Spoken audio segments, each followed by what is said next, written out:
So welcome to another lecture. तो आज हम रीडिंग लगाने वाले हैं living state, the living state 9.11।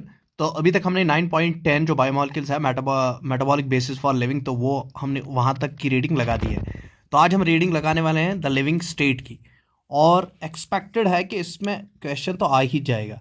देखो, at this level you must understand that the tens and thousands of the chemical compounds in a living organism, otherwise called the metabolites.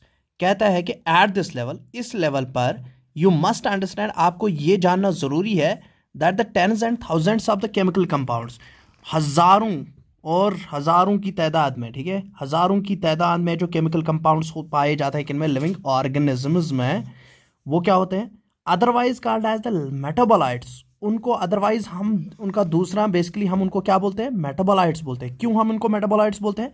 क्योंकि अभी हमने मेटाबॉलिक बेसिस फॉर लिविंग में पढ़ा कि कोई भी micro molecule जो है, ठीक है, मैक्रो मॉलिक्यूल जो है, ये एक बायोमॉलिक्यूल दूसरे बायोमॉलिक्यूल में कन्वर्ट हो जाता है। और जब ये कन्वर्ट हो जाता है, फॉर एग्जांपल स्टार्च से बन गया क्या, स्टार्च से ग्लूकोज बन गया या माल्टोज बन गया, तो माल्टोज क्या है, एक मेटाबोलाइट बन गया, एंड प्रोडक्ट ऑफ मेटाबॉलिज्म। और ये माल्टोज क्या बनाएगा, ये ग्लूकोज बनाएगा। और ये भी क्या हो गया, ग्लूकोज भी क्या बन गया, एंड प्रोडक्ट ऑफ मेटाबॉलिज्म, ठीक है। तो ये भी मेटाबोलाइट हो गया। फिर ग्लूकोज क्या बनाएगा, ये ग्लाइकोजन बनाएगा। तो दैट मीन्स हर कहीं पर क्या हो रहा है, हर कहीं पर जो मेटाबॉलिक रिएक्शंस हो रहे हैं उसमें मेटाबोलाइट्स निकल रहे हैं, और मेटाबोलाइट्स ही टेक पार्ट करते हैं इन द अनदर रिएक्शन। तो इसीलिए हम कहते हैं कि जो हजारों की तादाद में केमिकल कंपाउंड्स पाए जाते हैं लिविंग ऑर्गेनिज्म में, otherwise called as the metabolites, उनको हम मेटाबोलाइट्स भी कहते हैं, या उनको हम बायोमॉलिक्यूल्स भी कहते हैं, ठीक है। क्योंकि ग्लूकोज भी क्या है, बायोमॉलिक्यूल, माल्टोज क्या है, बायोमॉलिक्यूल, स्टार्च क्या है, बायोमॉलिक्यूल, ग्लाइकोजन क्या है, बायोमॉलिक्यूल। तो इनको हम बायोमॉलिक्यूल्स भी कहते हैं, और ये प्रेजेंट होते हैं एट ए कैरेक्टरिस्टिक कंसंट्रेशन। तो इनकी कुछ इंपॉर्टेंट, मतलब इनकी कुछ लेवल होती है, इनकी कुछ कंसंट्रेशन होती है, जिस कंसंट्रेशन में ये प्रेजेंट होते हैं हमारे बॉडी में। जैसे कि for example blood concentration of glucose. तो ये हमारा क्वेश्चन बन जाता है कि blood concentration of glucose in a normal healthy individual क्या होती है। तो blood concentration of glucose in a normal healthy individual is 4.2 to 6.1 millimoles पर लीटर। ये क्वेश्चन बन जाता है। तो हम कह सकते हैं कि जैसे कि एग्जांपल दी है कि जो बायोमॉलिक्यूल्स होते हैं ये प्रेजेंट होते हैं एट पर्टिकुलर कंसंट्रेशन, इनकी एक पर्टिकुलर कंसंट्रेशन होती है हमारे बॉडी में। जैसे कि ग्लूकोज एक बायोमॉलिक्यूल है, और ये प्रेजेंट होता है किसमें, ये प्रेजेंट होता है हमारी बॉडी में इन 4.2 टू 6.1 मिलीमोल्स पर लीटर। ये इसकी कंसंट्रेशन है।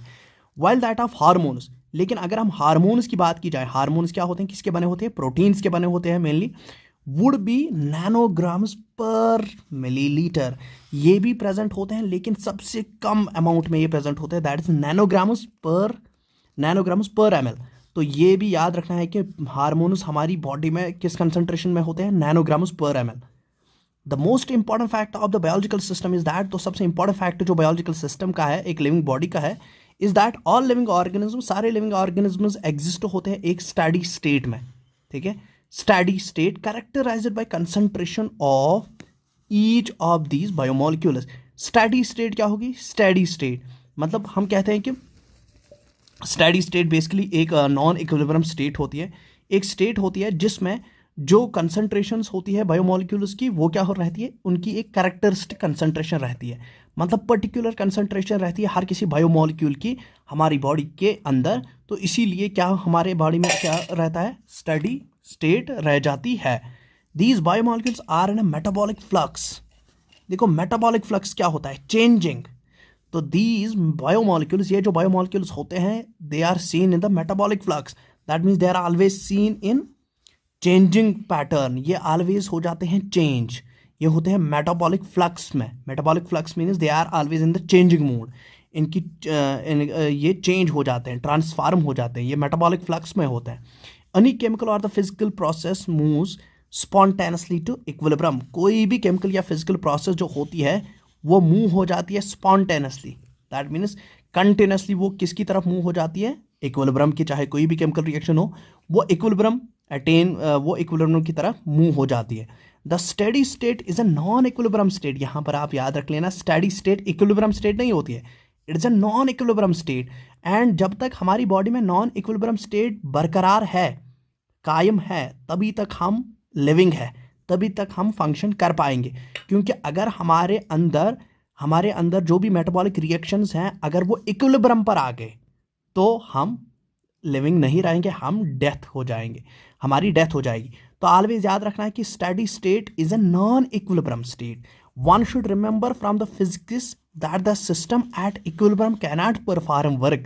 तो फिजिक्स में आपका एक कंसेप्ट है कि जब हम एक थर्मोडायनेमिक्स पढ़ते हैं तो हम कहते हैं कि अगर कोई सिस्टम इक्विलिब्रियम में है तो वो वर्क नहीं कर पाता है।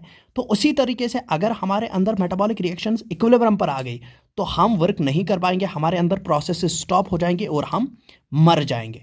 तो इसीलिए हमारी बॉडी ऑलवेज मेंटेन करती है क्या, non equilibrium state, non equilibrium steady state को मेंटेन कर पाती है। और कैसे कर पाती है, क्योंकि टर्नओवर, हर कोई बायोमॉलिक्यूल टर्नओवर हो जाता है, वो मेटाबॉलाइट बन जाता है, फिर दूसरे रिएक्शन में लिंकअप हो जाता है।